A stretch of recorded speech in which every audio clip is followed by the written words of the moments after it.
السلام علیکم میرے پیارے ویورز، امید کرتا ہوں کہ آپ سب ٹھیک ہوں گے۔ اور آج کی میری سٹوری ہے محبت کے چکر۔ یہ سٹوری بہت ہی زبردست ہونے والی ہے۔ اگر آپ میری ویڈیو دیکھ رہے ہیں تو آپ کی محبت کا شکریہ۔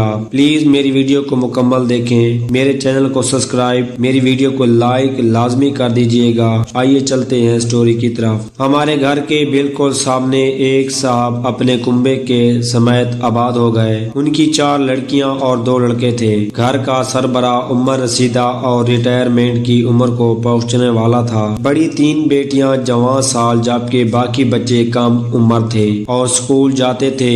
بڑی لڑکی کا نام دل آرا تھا جس نے 8ویں کے بعد اسکول چھوڑ دیا تھا۔ اس سے بڑا ان کا بیٹا علی جو FA پاس تھا اور صبح والد کے ساتھ کام پر چلا جاتا تھا۔ یہ دونوں رات گئے واپس آتے تھے۔ ان کی غیر موجودگی میں تینوں لڑکیاں دل آرا، مبینہ اور سہرا مکان کی چھت یا اپنے گھر کے برونی دروازے سے باری باری گلی میں جھانکتی نظر آتی تھی۔ کچھ دنوں تک ان کا یہی طور رہا تو محلے کے نوجوان کو بھی سون گن ہو گئی اور چند دل پھینک آوارہ مزاج لڑکے ان کے مکان کے سامنے چکر لگانے لگے۔ لڑکیوں کی ماں اگرچہ سیدھی سادی شریف خاتون تھی، اپنی لڑکیوں کو ان کے اس طرز عمل پر ٹوکتی ضرور تھی، جبکہ لڑکیاں اس کو خاطر میں نہ لاتی اور گھر کے کام کو بھی ہاتھ نہ لگاتی۔ سو ماں بیچاری سارا وقت کام میں ہی جتی رہتی تھی۔ اس کو تو سر کھجانے کی فرصت نہ ملتی۔ اتنے بڑے کنبے کا کھانا بنانا، برتن دھونا، گھر کی دیکھ بھال، اوپر سے صفائی ستھرائی، غرض تمام کام ہی اس غریب نے اپنے سر لے رکھے تھے اور لڑکیاں دن بھر بیکار بیٹھی اوٹ پٹانگ رسالے پڑھتی تھیں۔ چند دنوں میں ہی چرچا ہونے لگا کہ دل آرا اور مبینہ نے محلے کی 2 نوجوانوں سے شناسائی کر لی ہے اور اب یہ گھر والوں سے چوری چھپے ان سے رابطے میں ہیں۔ ان کو لڑکوں نے موبائل فون بھی دیے تھے۔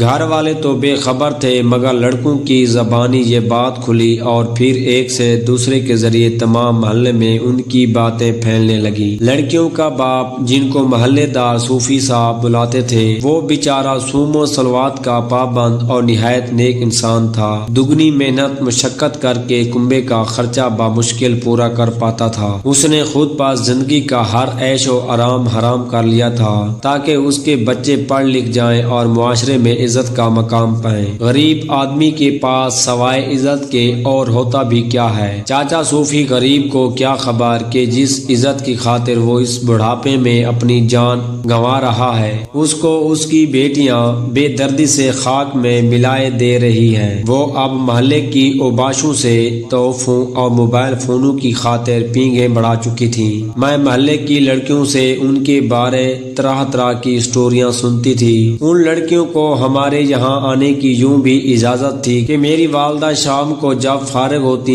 1-2 گھنٹے ان بچیوں کو قرآن مجید پڑھاتی اور سپارہ بھی یاد کراتی تھیں۔ یوں میرا باہر کی دنیا سے رابطہ رہتا تھا۔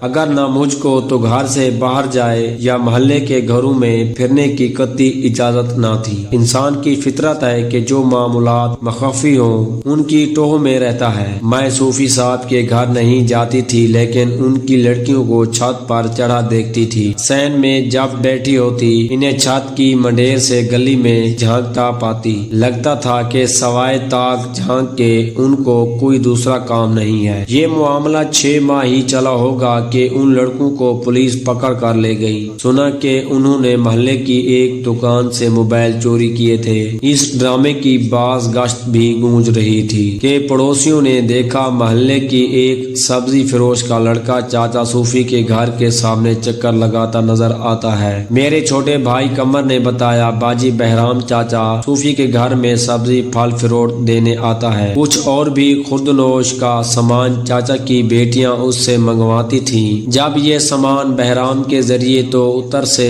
دل آرا کے گھر سپلائی ہونے لگا تو لوگوں کے پھر سے کان کھڑے ہو گئے۔ اب ایک نہیں 2 لڑکے ہما وقت ان کے گھر کے سامنے منڈلاتے نظر آتے۔ اس معاملے کو بھی سمجھنے میں دیر نہ لگی۔ محلے والوں نے دانتوں میں انگلیاں داب لی۔ صوفی صاحب کی شرافت کے سبب ابھی تک سبھی خاموش تماشائی بنے ہوئے تھے۔ کسی نے نہ تو کوئی نازیبہ بات ان لڑکیوں کے بارے کہی اور نہ صوفی صاحب کو ہی شکایت کر کے شرمندہ کیا۔ وہ چاہتے تھے اپنے طور پر ان لڑکوں کو ہی سمجھا بجھا کر اس معاملے کو ختم کرا دیں۔ ہوا بھی ایسا ہی کہ 2-3 معزز محلے دار سبزی فروش کے پاس گئے اور اس کو اس کے لڑکے کے کرتوت سے آگاہ کیا کہ میاں تم کدھر رہتے ہو؟ اگر ایسے ہی معاملہ چلتا رہا تیری تو دکان بیٹھ جائے گی۔ بیچارہ سبزی فروش یہ سن کر بوکھلا گیا۔ اسے علم ہی نہ تھا کہ اس کا لڑکا دکان کا مال اس بے دردی سے لٹا رہا ہے۔ دوپہر کو جب وہ کھانا کھانے گھر جاتا تو بہرام باپ کو دکان پر موجود نہ پا کر ہاتھ سیدھا کر لیتا۔ یوں 3 ماہ بعد ہی یہ سلسلہ بھی ختم ہوا، کیونکہ سبزی والے نے اپنے لڑکے کی خوب پٹائی کی اور اسے اس کے ماموں کے گاؤں بھجوا دیا۔ یہ قصہ بھی تمام ہوا، مگر جہاں دل آرا اور مبینہ سے ایسی چہوکریاں ہوں وہاں روز نت نئے قصے جنم لیتے ہی رہتے ہیں۔ اگر یہ سٹوری آپ کو اچھی لگی ہو تو میرے چینل کو سبسکرائب، میری ویڈیو کو لائک کر دیجیے گا۔